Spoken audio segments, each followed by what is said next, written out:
સુરતમાં ખાડીપુરની અસર માત્ર ઘરો સુધી જ સીમિત નથી રહી, પરંતુ હજારો વિદ્યાર્થીઓના ભણતર પર પણ તેની ગંભીર અસર પડવા પામી છે।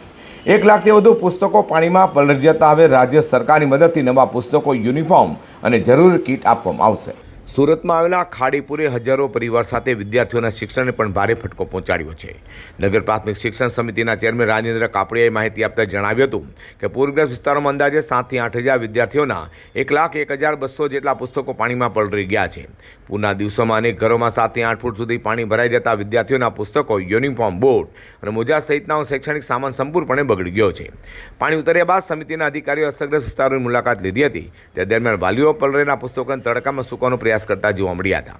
ત્યારબાદ રાજ્ય સરકારે નુકસાનનો ડેટા મંગાવનાર નગર પ્રાથમિક શિક્ષણ સમિતિએ 1 ઓગસ્ટના રોજ 1,01,200 નવા પુસ્તકો ઉપલબ્ધ કરાવવા માટે રાજ્ય સરકારને સત્તાવાર પત્ર લખ્યો છે।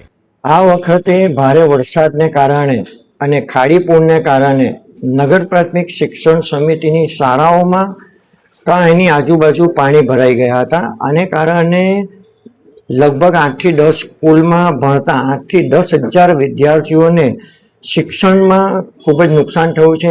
ક્યાં તો ખાડીપુરમાં એ લોકોના ચોપડા પલળી ગયા છે, સ્કૂલ યુનિફોર્મ, બૂટ, મોજા જેવી જે નગર પ્રાથમિક શિક્ષણ સમિતિ આપે છે એ બધી વસ્તુઓ પલળી ગઈ છે।